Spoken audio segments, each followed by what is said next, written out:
Hello everyone. Welcome to my channel. Golden pheasant, CHRYSOLOPHUS pictus. You might have seen these pheasants at the zoo, but those are actually hybrids. The real golden pheasants are native to the western forests of China. Named after their golden crests, we are wowed by the male's colorful body. They can grow up to 41 inches long and the tail is 2/3 the length of the entire body.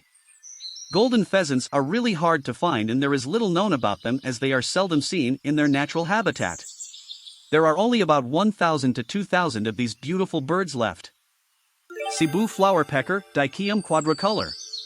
Found only in the Cebu Islands in the Philippines, these birds were thought to be extinct due to the disappearance of their habitat. But in 1992 they popped up again in a small limestone forest in the central Cebu protected landscape.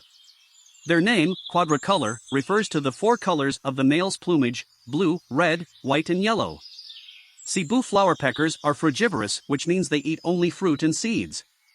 There are only 105 Cebu flowerpeckers in the world. A great effort is now made to conserve them. New Caledonian owlet nightjar, Egothiel savisi. Also known as the enigmatic owlet nightjar, this is one of the most mysterious of all the rare birds on the list. Bigger than the Australian owlet nightjar, it was second in size only to the New Zealand owlet nightjar, which is now extinct. Back in 1880, only 2 New Caledonian owlet nightjars were collected. One of them was discovered as he flew into a bedroom in Tonghau, a small village in New Caledonia. By 1915 only very few were spotted. Researchers believe that their numbers haven't risen. The New Caledonian owlet nightjar is black with gray stripes with a long slightly rounded tail, short, rounded wings, and long, stout legs showing he is a ground feeder. Its voice is unknown but it is assumed he makes similar sounds to other owlet nightjars, whistles and prolonged trilling sounds. Less than 50 New Caledonian owlet nightjars are left and no conservation efforts have been made to conserve this species. Imperial Amazon, Amazona imperialis. The Dominican Republic's imperial Amazon, locally known as the Cicero, is endemic to this Caribbean island and is its national bird. The species is critically endangered. In 2019, it was estimated there were only about 50 mature individuals left in the wild, down from a previous count of hundreds. The reason for this was twofold: a serious loss of natural habitat and, to make things worse, Hurricane Maria. Imperial Amazons are about 19 inches long, weighing about 23 ounces, females, or 32 ounces, males. Rather big for a parrot. As they are very shy, they travel in groups of 3 at most. Sometimes they feel comfortable enough to flock together with red-necked Amazons. They are good climbers and strong flyers with powerful wings. They prefer to perch on the tops of trees. They are difficult to detect, as they are well camouflaged by their plumage. Blue-eyed ground dove, Columbina cyanopus.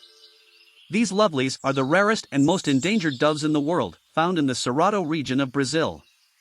For 75 years they were thought to be extinct, until 12 of this species were happily rediscovered in 2015. Ornithologist Rafael Bessa heard a mysterious bird call, recorded it, and when he played it back, discovered that it was the blue-eyed ground dove.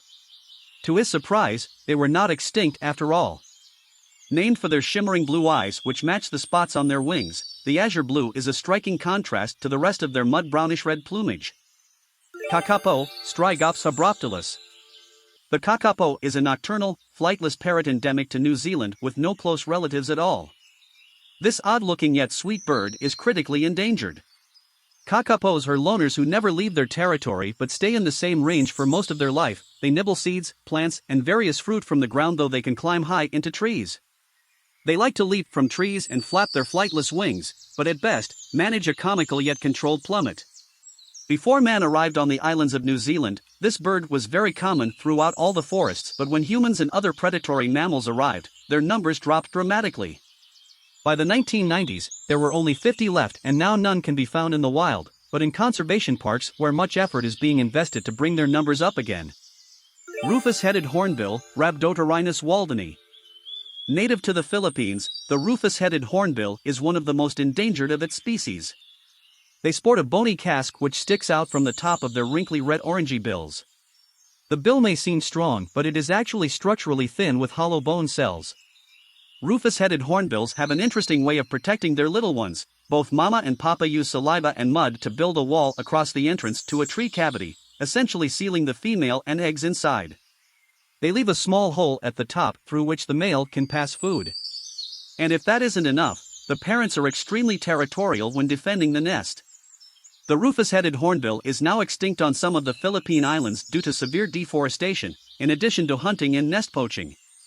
However, a great conservation effort is being made to save them, mainly by guarding their nests. Optimistically, their numbers seem to be back on the rise. New Zealand rock wren, Xenocus gilvaventris. As one hears from the name, the New Zealand rock wren is endemic to the South Island of New Zealand. Its Maori name, Pewawau, means little complaining bird and Matuachui, which means twitch, after its bobbing motion. The New Zealand rock wren is not the best flyer. It can hardly manage more than 7 feet off the ground or distances of more than 100 feet. They hop and run in a very unusual way as they bob their heads and flick their wings. They have long stout legs, making them good rock climbers. They can survive in high altitudes, with snow year-round, up to a height of 1,000 feet. Rock wrens eat mainly invertebrates from the ground, as well as berries, seeds and nectar from flax flowers. The New Zealand rock wren population decreased dramatically almost by 50% between 1985 to 2005. The remaining survivors were removed to the southern tip of the southern island for conservation, closely monitored and kept away from their main predators, stoats and rats. Straizomon's bristlefront, Maralaxus stresemani. The Straizomon's bristlefront is one of the rarest birds on Earth, so rare that there is only one left. Researchers thought all was lost until in December 2018 in Brazil, one bristlefront was spotted. You would think this would have brought hope for the species, but unfortunately due to the loss of most of their habitat in the Atlantic forests of the Americas, the chances are pretty slim. The Atlantic forest has been reduced to less than 8% of what it was, and as a result, many species have become completely extinct. The Straizomon's bristlefront is an unusual species. These long-tailed burrow nesters from the Rhinocryptidae family get their name from the feathers on their heads. They are almost 8 inches long. The male is charcoal gray and the female a reddish cinnamon brown. South Philippine dwarf kingfisher, CEYX melanurus. For the first time in 130 years, this Philippine-based bird has been spotted, and for the first time ever photographed and exposed to the world. One of the most unpredictable flyers, this cute little species managed to evade us since 1890. The South Philippine dwarf kingfisher has a stunningly colored plumage with a kaleidoscope of metallic lilac, orange, and bright blue spots. They breed and roost in tropical or subtropical habitats such moist lowland forests. Their numbers are endangered to habitat loss. The scientist Miguel David de Leon as well as the rest of his team have dedicated their careers to studying, documenting, and ensuring this sweet bird's conservation.